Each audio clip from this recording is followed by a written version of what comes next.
You are welcome back to our SME segment. We are joined by the CEO of Metal, Emeka Adigwe. Now, he is the founder of a Nigerian boot-style footwear brand challenging the narrative commonly associated with things made in Nigeria. Let me say a big welcome to you, Emeka.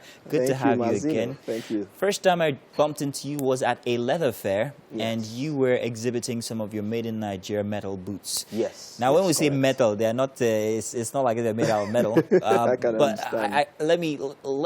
Let's try and explain why you guys chose the name Metal for your footwear. Okay, metal, as we all know, is a solid material, but very malleable.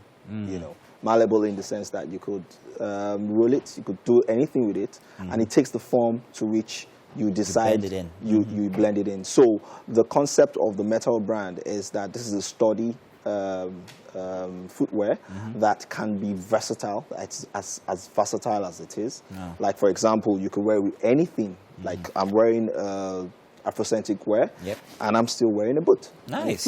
Nice. Can you do that for me? Yeah. Fantastic. Looks very sturdy. Yes, it's very sturdy. Now, how have people taken to the brand, however? What is the sales like in Nigeria? And this is not just restricted to your brand. I'm talking about Made in Nigeria brand generally, because you are trying to go against that narrative that says Made in Nigeria brands are not good. Beautiful. You know, when we started with the idea to start making shoes in Nigeria, because we were inspired by, you know, the kind of shoes we buy abroad, you know, the different kind of brands. I don't want to mention their names now, but we asked ourselves, can this be done in Nigeria? And we said, yes, it can be done. You know, so we had to do some research and found out that there were some very, very good artisans from this part of the world, you know, that could do very, very good stuff. And all we needed to do was to show them that they could do it.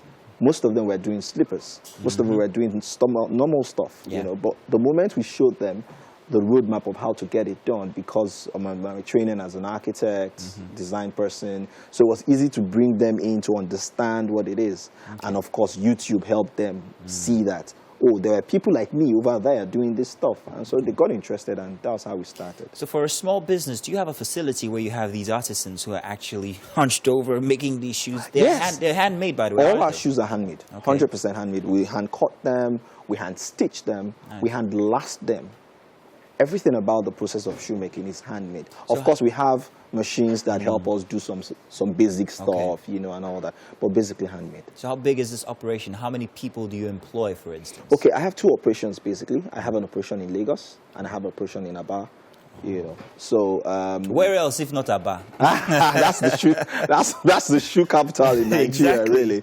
And you know, and we started to do that because we wanted to change the narrative, like you said. You know, a lot of people have this concept that anything made here is not good enough for here. But when we met at the Lagos Leather Fair, I mean, a lot of people were amazed. You were one of the people amazed, and you were like, wow, are you sure? Are you not telling us something very funny? And I said, no, people need to understand that we have what it takes in Nigeria. All it takes is for the right environment, for the right people to believe in what we're doing, and for them to push that narrative to every other person. And of course, our products are out there. I mean, I have several other colleagues in this industry that are doing very great work, and I'm very proud of what we are all doing. Okay, so now let's look at your business now and how people who are out there who actually can use their hands, who are very good with their hands, can also jump on. Well, we don't want you to be a monopoly. We want you to also kind of like help people. Now, how can they begin to make quality just like you do and scale up their enterprise or their facilities or their know-how and all of that? Help these guys out. I think the best thing is for you not to be jack of all trade. Right. There are several processes in making shoes. There are the tailors. People don't know that people that piece shoes are called tailors, actually. They are the tailors that piece the shoes. They are the pattern makers. They are the lasters, people that do the lasting. So different little units. So there are different little units, you know. So what I started with was understanding these different units and how they interplay in the process of making a shoe. So such that, you know, you have different competencies. So, like, let me give you an example of the Aba experiment. The Aba experiment is such that you have like a factory layout, but not everybody is in the same place. So you have the shoe pattern maker somewhere. You have to go to another facility where you have the tailors. You have to go to another facility where you piece your shoes. So your shoe could do a travel within our town before coming out as one product.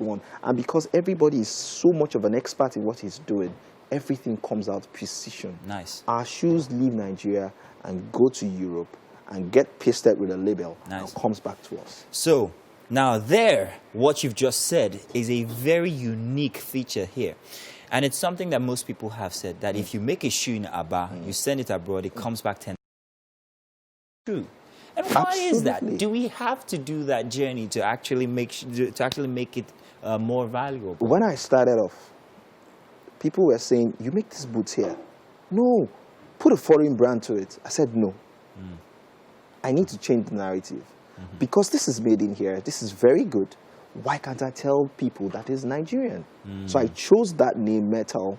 You know, it's a different story all the same anyway, but I chose that name that could break the ice with people because you really don't know what it is. Then when you get to see it, you now see made in Nigeria. Okay, so even if it's stamped outside the country, it is stamped with the saying made in Nigeria. So no. It's made here. It doesn't live here. It doesn't live here. It doesn't live here. Okay, I get you now. It doesn't live here. You know, why you were asking why is it that people do that? And I said people do that because it's stamped Gucci. It's stamped Ralph Lauren. It's stamped whatever it is that they want to stamp it, and they bring it back, and everybody's fine with it. Oh, I'm wearing a Gucci. I'm wearing a Prada shoe. I'm wearing, that kind of stuff. But I said no. That's not what I want to do. I get you now. I want to do something and make it indigenous to us. Make it a name people can relate to it. Metal, everybody, what's metal? Oh, it's a Nigerian brand, really? And it's made here. Perfect. So how have policies helped or challenged your business? And I'm talking about export now. Okay, in terms of export, what we've seen over time is that there are several bottlenecks with export. You need to get your acts right in terms of quality control, in terms of the markets as well. Because a lot of people think markets is just anywhere abroad, but you need to be sure where your market is. So in terms of export, it's not just about exporting to places. It's about knowing who to export to, which people are reasonable enough to accept what you have and maintain your consistency. So policy has helped in a particular way. The Export Protection Council is doing their best and is working well. If you're watching at home, you can see samples of his product on your TV screen. No, these are not foreign shoes. These are made in Nigeria. You can see how beautiful they actually are. One thing I always want to point out is the fact that this actually gives or helps out with jobs.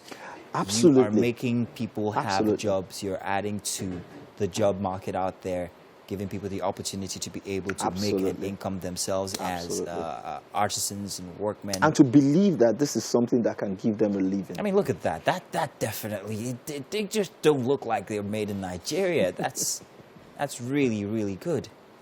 That's fantastic. That's fantastic.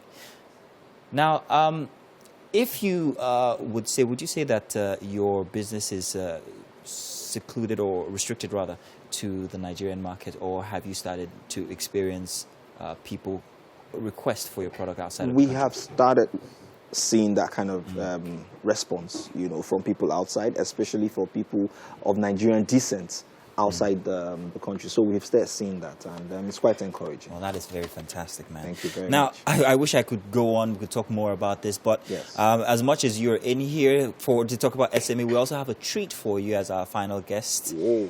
No, we're not giving you anything absolutely elaborate, but a treat in our kitchen so that you can, go back and talk about our fantastic food and our fantastic chef here. Oh, thank you.